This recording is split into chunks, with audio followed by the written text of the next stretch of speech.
मोहन, आप कैसे हैं। आज के ऑनलाइन क्लास में आपका स्वागत है। सर्वेषां शुभम भूयात्, शुभम करोतु कल्याणम। आज मैं आपको सूर्यकांत त्रिपाठी निराला जी का जीवन परिचय भेज रही हूँ। इसे अपनी कॉपी में नोट करेंगे और इसे याद भी करेंगे। बहुत महत्वपूर्ण है, जीवन परिचय लिखने के लिए अधिकांश परीक्षा में आता है।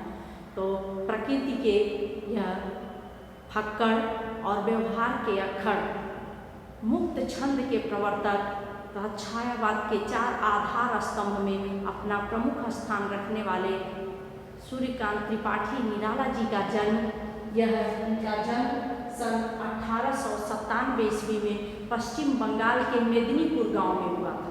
कहाँ हुआ था? पश्चिम बंगाल के, बोलिए, पश्चिम बंगाल के मेदिनीपुर गांव में हुआ था। जबकि इनके पिताजी यह गढ़कोला के निवासी थे, उन्नाव जिले के गढ़कोला के, लेकिन वह कुछ कार्यवश वहाँ व्यवसाय के लिए चले गए पश्चिम बंगाल में। वहीं सूर्यकांत त्रिपाठी निराला जी का जन्म हुआ पश्चिम बंगाल में। यह मेदिनीपुर गांव के, पश्चिम बंगाल के मेदिनीपुर गांव में 1897 ईस्वी को हुआ।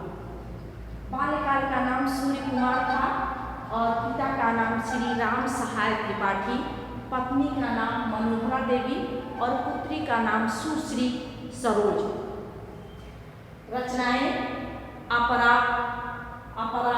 अलका, आराधना, गीतिका, कुकुरमुत्ता, बेला, नए पत्ते, प्रभावती, अनामिका, गीतिका, राम की शक्ति पूजा प्रमुख इनकी रचनाएं हैं। पत्रिका सुधा समन्वय मतवाला के संपादक भी थे। तो बच्चों, यह छायावाद के चार आधार स्तंभ में भी अपना स्थान रखते हैं। मुक्त छंद के प्रवर्तक भी, मुक्त छंद के प्रवर्तक कौन है? मुक्त छंद के प्रवर्तक भी इन्हें माना जाता है। किसे?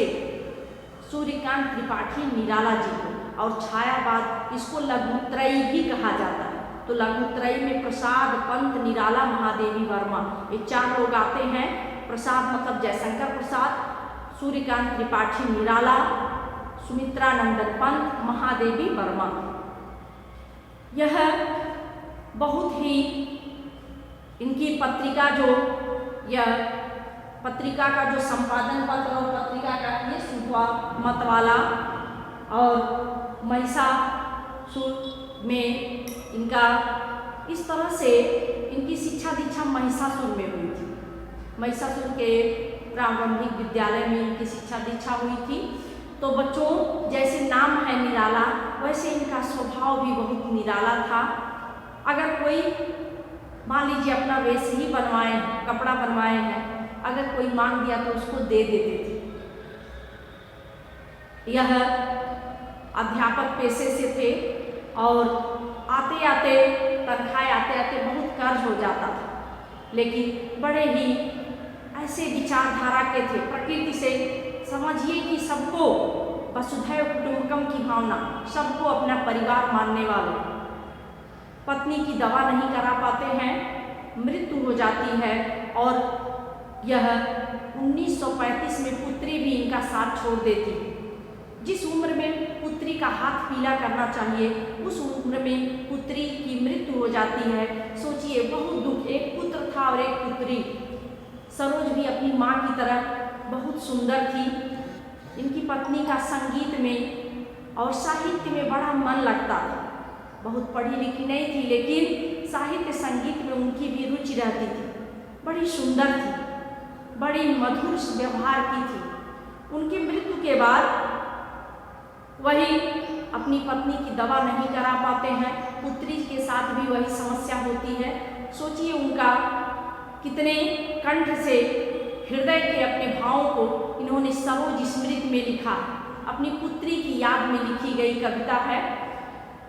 यह महावीर प्रसाद द्विवेदी जी बाद में इन्हें सहयोग किए, तब यह सहयोग किया, इन्हें प्रोत्साहित किए। दुख से टूट गए थे, लिखना ही कुछ दिनों के लिए बंद कर दिए थे। जाहिर सी बात है, किसी के घर में बच्चों इतना दुख मिलेगा, पत्नी साथ छोड़ देगी जो जीवन संगिनी है, पुत्री भी समय से अल्पायु में चली जाएगी, तो कितना कष्ट होगा, उस पिता को अपार कष्ट होगा। तो इस दुख से इन्हें महावीर प्रसाद द्विवेदी जी उबारे और फिर इन्हें लिखने के लिए प्रोत्साहित किए। तब यह पत्रिका का संपादन, मतवाला और समन्वय पत्रिका के संपादक बने। तो इस तरह से यह सूर्यकांत त्रिपाठी जी का जीवन जो है बड़ा दुख था, अभाव, आर्थिक रूप से अभाव था। बच्चों, यह मृत्युलोक है, इसमें जो आता है उसके जाने का भी समय फिक्स रहता है। हम लाख प्रयास करें तो उसे रोक नहीं सकते। यह कवि का जीवन परिचय लिख करके अपनी कॉपी में याद करेंगे और इनकी प्रमुख रचना को तो एकदम भूलना ही नहीं है आपको। इनकी मृत्यु जो है 15 अगस्त 1962 को होती है, जिस दिन हम देश का स्वतंत्रता दिवस मनाते हैं। 15 अगस्त 1962 को यह माँ भारती के अमर गायक जो हैं यह चिरकाल के लिए पंचतत्व में विलीन हो जाते हैं। तो इसको आप लिखेंगे अपनी कॉपी में और लिखने के बाद याद भी करेंगे।